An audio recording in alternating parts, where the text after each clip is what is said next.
Honda sign का full engine, जिसको हम फिटिंग करने वाले हैं। आगे भी हमने साइन का इंजन को कैसे ओपन करे उसके बारे में वीडियोस डाल रखा है, तो वो अगर आपने नहीं देखा है तो यहीं पे डिस्क्रिप्शन में आपको मिल जाएगा। इंजन में क्या क्या पार्ट्स चेंज करना पड़ता है, कैसे फिटिंग करना है, गियर बॉक्स कैसे फिटिंग करना है, चेम्बर्स को कैसे फिटिंग करना है, टाइमिंग कैसे सेट करना है और फुल इंजन को फिटिंग कैसे करना है, वो सारी डिटेल्स में आज की इस वीडियो में बताने वाले हैं। तो चलिए फटाफट बिना देरी किए वीडियो को। इंजन को बांधने से पहले हमें क्लीन करना बहुत जरूरी होता है। अब इंजन को क्लीन कैसे करें वो वीडियोस हमने चैनल पे डाल रखा है, जो कि आपको डिस्क्रिप्शन में डाल दूंगा, वहीं से जाके आप देख सकते हो। यहीं पे ये वाला मेन चेम्बर, अब इसमें 2 बेरिंग रहते हैं, यहीं पे एक और यहीं पे एक, 6204 और छोटा वाला 6201 नंबर का। तो यहीं पे ये दोनों बेरिंग है, इसको हमें हल्का सा लुब्रिकेशन करके यहीं पे बेरिंग की ऊपर की साइड इसको हमें बिठा लेना है। 6204 यहीं पे आएगा और 6201 वाला है छोटा वाला, वो यहीं पे आएगा। तो इसको हमें इसी तरह कुछ बिठा लेना है। लुब्रिकेशन करने से क्या है, बेरिंग पूरा फ्री बैठता है। बेरिंग कंप्लीट बैठ जाने के बाद में साउंड बदल जाता है, यहीं पे आप देख सकते हो। तो यहाँ पे गियर बॉक्स को फिटिंग करना है। अब ये वाली जो है वो आउटपुट शाफ्ट है, ये वाली जो है वो इनपुट शाफ्ट। इनपुट शाफ्ट को इस साइड रखना है, आउटपुट शाफ्ट को इस साइड। यहीं पे इसमें बेरिंग बड़ा वाला है, इसमें बड़ी वाली शाफ्ट आएगी, छोटा वाला में छोटी वाली। तो इसको सिंपली यहीं पे हमें इंस्टॉल करना है, साथ में ही दोनों को। कंप्लीट फिटिंग हो चुका है, यहीं पे थोड़ा सा हमें चेक कर लेना है। अभी इसको ऐसे ही बिठाना है।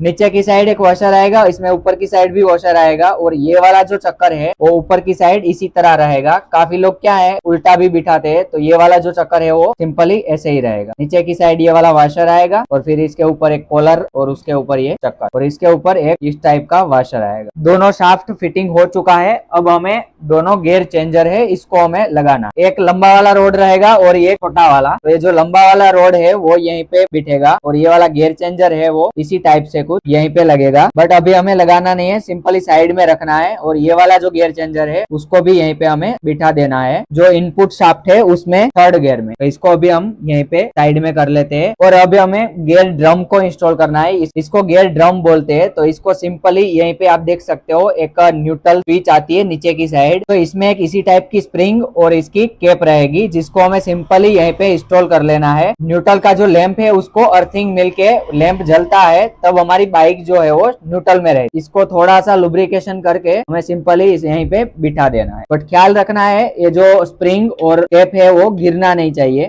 तो गियर ड्रम को हमने बिठा दिया है। अब ये वाला जो गियर चेंजर है इसको सिंपली इसी साइड करके ये जो रोड है इसको हमें लगा लेना है। और यहीं पे ये वाला जो गियर चेंजर है इसको भी हमें यहीं पे इसी साइड, ये जो ऊपर की साइड की जो लाइन है उसमें हमें फिक्स कर लेना है। और यहीं पे रोड को सिंपली हमें लगा ले। ये रोड जैसे ही लग जाएगा तो कट करके साउंड आएगी। फाइनली कंप्लीट हमारा गियर बॉक्स जो है वो बैठ चुका है। अभी हमें गियर जो है वो घुमाते हैं, यहीं से कंप्लीट गियर चेंज हो रहा है। गियर बॉक्स की जो दोनों शाफ्ट है वो बिल्कुल फ्री घूमनी चाहिए, चाहे कोई भी गियर हो, फर्स्ट गियर हो, सेकंड गियर हो, थर्ड गियर हो और या तो फिर फोर्थ गियर हो, पूरा फ्री ही घूमना चाहिए। तो गियर बॉक्स का काम हमारा कंप्लीट हो चुका है अभी। अब ये रही क्रैंक, इसमें ये वाला जो टाइमिंग चेन वाला पार्ट है वो नीचे की साइड रहेगा, मैग्नेट साइड वाला पार्ट। अब हमें इस तरह बिठाना है। क्रैंक में रोड भी नया इंस्टॉल कर दिया है और बेरिंग भी दोनों नया लगवाया है। क्रैंक पूरा फ्री ही लगता है, इसमें कोई भी दिक्कत नहीं आती है। हमें लुब्रिकेशन अच्छे से करना चाहिए। अब इसको ऐसे ही सिंपली हमें लगा लेना है। यहीं पे हम लोग एनाबॉन्ड 666T बॉन्ड का यूज कर रहे हैं चेम्बर में। मेन चेम्बर में किसी भी तरह का पैकिंग नहीं आता है। क्रैंक कैसे बैठ गया है सही से वो यहीं से आप चेक कर सकते हो। ये जो रोड है वो आधा तक यहीं से पे चेम्बर पे आना चाहिए। तो ये हमारा क्रैंक कंप्लीट बैठ चुका है। अब दोनों चेम्बर में हम बॉन्ड लगा के चेम्बर को फिटिंग करना है। अब यहीं पे हमने बॉन्ड लगा दिया है चेम्बर के चारों तरफ और यहीं पे दोनों बेरिंग को भी नया इंस्टॉल कर दिया है। FAG का बेरिंग में अंदर की साइड ब्लैक ही थोड़ा सा रहता है, तो ये दोनों बेरिंग को हमने नया इंस्टॉल कर दिया है। ये वाला भी बेरिंग नया है, जिसको हमें लुब्रिकेशन करके चेम्बर को बिठाना है। अब थोड़ा सा बेरिंग के अंदर की साइड हल्का सा लुब्रिकेशन कर लेंगे हम यहीं पे रोलर में। और यहीं पे ये जो क्रैंक है इसके ऊपर भी हल्का सा लुब्रिकेशन कर लेंगे और क्रैंक के ऊपर की साइड से भी थोड़ा बहुत ऑयल डाल देंगे, ताकि इसका जो टाइमिंग है उसको भी पता चल जाए। हमें ऐसे घुमाते रहना है थोड़ी देर, यहीं पे ऑयल जो है वो आ जाएगा। तो अभी इसका चेम्बर को हमें इसी तरह बिठाना है। चेम्बर जो है वो कंप्लीट इंस्टॉल हो चुका है, आप देख सकते हो। यहीं पे किसी भी तरह का कोई भी प्रॉब्लम नहीं आया है। तो इसको सही तरीके से अगर आप बांधना चाहते हो तो इसमें ऑयलिंग आपको हर एक टाइम करते जाना है। उसकी वजह से ही इंजन जो है वो कंप्लीट हमारा स्मूथ तरीके से बैठता है। इसमें जितना भी व्हाइट कलर का जो बोल्ट होगा वो सब अंदर की साइड रहेगा। अब यहीं पे इसी टाइप के 3 लॉक रहते हैं। क्रैंक को हल्का सा ऊपर की साइड करके यहीं पे इसी तरह हमें लॉक को फंसा लेना है, फिर ऊपर की साइड से इसी तरह बोल्ट को लगा लेना है। क्रैंक को ऊपर की साइड खींच के रखना है ताकि लॉक जो है वो सही से बैठे। ऐसे तीनों लॉक को हमें फिक्स कर लेना है, तो इस चीज का हमें ख्याल रखना है। तो फाइनली सभी बोल्ट लग चुके हैं इस साइड के। अब इंजन को हमें सिंपली ऐसे पलटा देना है। तो यहीं पे आप देख सकते हो क्लच साइड को हमें फुल फिटिंग करना है। अब गियर बॉक्स और क्रैंकीज हमारा कंप्लीट फिटिंग हो चुका है। अब यहीं पे आप देख सकते हो इंजन कितना क्लीन है। इंजन जितना क्लीन होगा उतनी ही उसकी लाइफ बढ़ेगी। अब यहीं पे हमें ये वाला चक्कर जो है वो उसको फिटिंग करना है। उसके लिए सबसे पहले एक वॉशर रहता है, इसको हमें सिंपली यहीं पे बिठा लेना है और उसके ऊपर की साइड ये कॉलर रहती है, उसको भी बिठा लेना है। हमें ये वाला जो पार्ट है वो प्लेन वाला, उसको नीचे की साइड रखना है। तो इसको सिंपली हमें इसी तरह फिटिंग कर लेना है और ऊपर की साइड एक फिर से वॉशर आएगा और उसके ऊपर एक लॉक आएगा इसी टाइप का। तो इसको हमें सिंपली फिट कर लेना। यहीं पे 2 छर्रा है छोटा छोटा, इसको हमें गियर ड्रम में लगा लेना है। जब भी इंजन हम ओपन करते हैं तब इसको हमें निकाल के मैग्नेट में चिपका देना है ताकि ये, और इसके ठीक ऊपर यहीं पे गियर चेंजर को यहीं पे साइड में हटा के ये वाला जो पार्ट है इसको हमें यहीं पे फिक्स कर लेना है। 10 नंबर का एक बोल्ट रहेगा।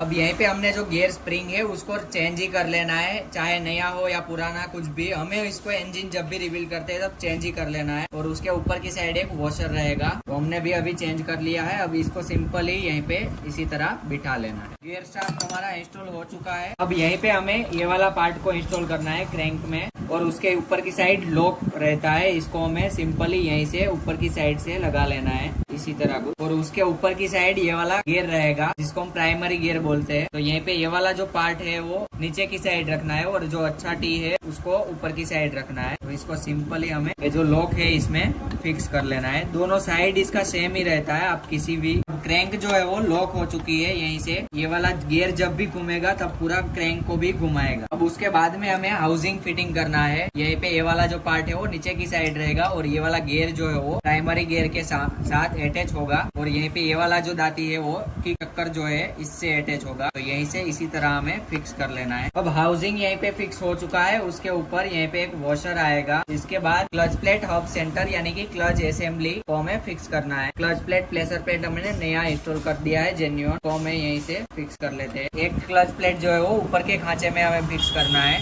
बाकी सारी 3 जो है वो बड़ा वाला खांचा में। अब इसके बाद यहीं पे एक वॉशर आएगा, के ऊपर एक 19 नंबर का नट लगेगा। I know you told your friend you're not okay, and tell me what's wrong and why you never said you felt that way. Guess you're trying to stay strong and fake a smile until I look away. But I've known you too long, it hurts to watch your blue eyes fade to gray as you fade away, as you fade away. तो engine, crank case, gear box और clutch side complete fitting हो चुकी है। अब हमें करना है head block और टाइमिंग चेन फिटिंग, और लास्ट में हमें टाइमिंग और टेपेट सेटिंग करना है। अब यहीं पे हमने उषा कंपनी का पिस्टन यूज करा है जो कि जेन्युइन सप्लाई में ही आता है। यहीं पे इन जो है वो हमें ऊपर की साइड रखना है, और ब्लॉक का जो बोर किया है उसको हमें चेक करने के लिए ये हमारे पास रिंग है। इसमें हमें टॉप 1 या तो फिर टॉप 2 रिंग जो है उसको हमें यहीं पे सिंपली ऐसे लगाना है, इसमें लुब्रिकेशन थोड़ा करके। फिर ये जो पिस्टन है इसको सिंपली हमें ऐसे ही लगाना है। अब यहीं पे आप देख सकते हो कहीं से भी आपको गैप नजर नहीं आ रहा है, यानी कि बोर जो है वो कंप्लीट, ब्लॉक बोरिंग कंप्लीट हुआ है, इसमें कोई भी दिक्कत नहीं है, ऑयल अभी नहीं उठाएगी। तो इसी तरह हमें इसको चेक करना है। अब यहीं पे पिस्टन रिंग हमने इंस्टॉल कर दिया है, उसका वीडियोस अगर देखना है तो यहीं पे डिस्क्रिप्शन में आपको मिल जाएगा और आई बटन पे भी मिल जाएगा, वहीं से जाके आप देख सकते हो। सिंपली हमें गजल पिन को यहीं से फिक्स कर लेना है इसी तरह कुछ। इन कहाँ पे रखना है वो अगर पता नहीं चल रहा है तो यहीं पे आप देख सकते हो बड़ा वाला खांचा है और इस साइड छोटा वाला। यहीं पे आप देख सकते हो हेड में, ठीक यहीं पे बड़ा वाला वाल आता है और यहीं पे छोटा वाला, ये वाला इंगलेट और ये वाला एग्जॉस्ट वाल। तो यहीं पे इसे रख के चेक कर लेना है हमें। जिसमें बड़ा वाल है उसमें बड़ा खांचा रखना है, जिसमें छोटा वाल है जिसमें छोटा खांचा रखना। किसी भी बाइक में चेक करना है तो इसी तरह आप चेक कर सकते हो। यहीं पे 2 डोवेल आएगी इसी में, और पैकिंग इंस्टॉल करके हमें ब्लॉक को फिटिंग करना है। यहीं पे इसका जो छेद है वो हमें मिला लेना है जब भी हम फिटिंग करते थे। और पिस्टन के ऊपर हमें हल्का सा लुब्रिकेशन करना है इसी तरह को, फिर हमें फिटिंग करना है। अब यहीं पे काफी लोग क्या गलती करते हैं, टेढ़ा मेढ़ा ऐसे करके फिर बिठा देते हैं, बट हमें ये ख्याल रखना है ये वाला रिंग का मुंह जो है वो उस साइड है, तो हमें सिंपली पहले इसी साइड से हमें पिस्टन को लगाना है ब्लॉक में, और फिर थोड़ा सा टेढ़ा करके ये वाली दूसरी रिंग का मुंह इधर है, तो हमें थोड़ा सा इस साइड करना है, आराम से पिस्टन जो है वो बिठ जाए। तो इसी तरह हमें पिस्टन को फिटिंग करना है। अब ब्लॉक को बिठा के हमें चेक करना है, एक बार पिस्टन को घुमा के पूरा फ्री घूमना चाहिए। रिंग कंप्लीट इंस्टॉल हुआ होगा तो पूरा ब्लॉक फ्री ही घूमेगा। यहीं पे आप देख सकते हो। अभी टाइमिंग चेन को हमें लगाना है, तो यहाँ पे होंडा का जेन्युइन टाइमिंग चेन है हमारे पास, जिसको हम फिक्स कर लेते हैं और दोनों ग्राइड को लगाना है।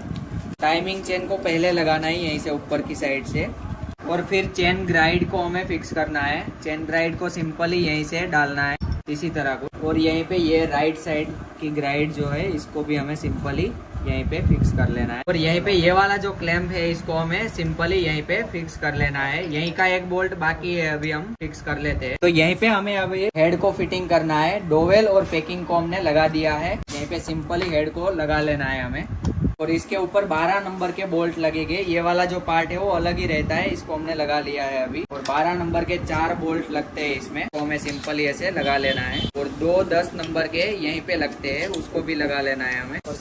और जो है अब यहीं पे आप देख सकते हो क्रैंक जो है वो उसकी जो लॉक है वो ऊपर की साइड है, यानी कि जो पिस्टन जो है वो टॉप में है, यानी कि यहीं पे टीडीसी पे पिस्टन है। तो हमें ये जो चक्कर है इसको हमें ये वाला जो निशान है वो ऊपर की साइड रखना है, और ऐसे हमें चक्कर को पकड़ना है। और ये जो कैमशाफ्ट है इसको हमें ये वाला जो पार्ट है वो ऊपर की साइड रखना है, यहीं पे आप देख सकते हो। तो ये चक्कर जो है इसको सिंपली यहीं पे ऐसे फिक्स कर लेना है हमें टाइमिंग चेन में। अभी टाइमिंग गलत है, ये जो दोनों लाइनिंग है वो सीधी रहनी चाहिए। पिस्टन अभी टीडीसी पे है, तो यहीं पे थोड़ा सा स्क्रॉल कर लेते हैं टाइमिंग चेन को, जैसे हम रील देखते टाइम फोन को स्क्रीन को स्क्रॉल करते हैं वैसे ही ये जो लाइनिंग है इसको हमें सीधा ही रखना है। और यहीं पे क्रैंक भी ऊपर की साइड है। फिर अभी हम सिंपली ये जो बोल्ट है इसको लगा लेते हैं थोड़ा बहुत, फिर यहीं से आपको पिस्टन की पोजीशन यहीं पे आपको दिखाता हूँ मैं। तो अभी हमें यहीं पे हेड में से जो प्लग की जगह है वहीं से हमें चेक करना है पिस्टन की पोजीशन। तो यहीं से आप देख सकते हो अभी पिस्टन जो है वो टॉप में है। अभी क्रैंक को मैं हिलाता हूँ तो ये पिस्टन फिर से ऊपर को आ रहा है। अभी यहीं पे पिस्टन जो है वो टीडीसी पे है। तो फाइनली कंप्लीट टाइमिंग हो चुका है सेटिंग हमारा। यहीं पे ये दूसरा वाला बोल्ट को भी हम फिटिंग कर लेते हैं अभी। तो अभी हमें ये जो टेपेट है किसी भी बाइक का इंजन टाइमिंग में होगा तभी हमें पिस्टन को सेट करना है। तो अभी यहीं पे टाइमिंग हमने सेट कर लिया। अब बारी है टेपेट सेटिंग करने की। टेपेट सेटिंग भी हमें पिलर गेज से अच्छे से सेटिंग कर लेना है। सेटिंग करके फिर हम लगाते हैं इंजन को बाइक में। फिर हम स्टार्ट करके देखते हैं इसमें ऑयल आ रहा है कि नहीं। तो अभी मैग्नेट को लगा दिया है। यहीं पे सेल्फ चक्कर जो है उसको भी लगा दिया है, सेल्फ को भी लगा दिया है। टाइमिंग हमारा कंप्लीट सेटिंग कर दिया है और टेपेट भी एडजस्ट कर दिया है। थोड़ा सा इसमें प्ले रहना चाहिए दोनों टेपेट में। और अभी ये जो मैग्नेट साइड है इसको भी हमें फिटिंग करना है। और फिर ये जो साइन है उसमें हमें इंजन को लगा के फाइनली करते हैं स्टार्ट। तो इंजन फिटिंग हो चुका है कंप्लीट बॉडी में। तो अभी एक बार स्टार्ट करके यहाँ पे पेट्रोल हमने लगवा दिया है। अभी एक बार स्टार्ट करके आपको दिखा देते हैं। अभी एक बार स्टार्ट करके आपको दिखा देता है। तो यहीं पे देख सकते हो ऑयल भी आ चुका है। यहीं से ऑयल आना चाहिए। ऑयल भी आ चुका है कंप्लीट। और अभी ये जो नॉइज आ रहा है वो यहीं से एयर का आ रहा है। तो ये कवर लग जाएगा, फिर नॉइज नहीं आएगा।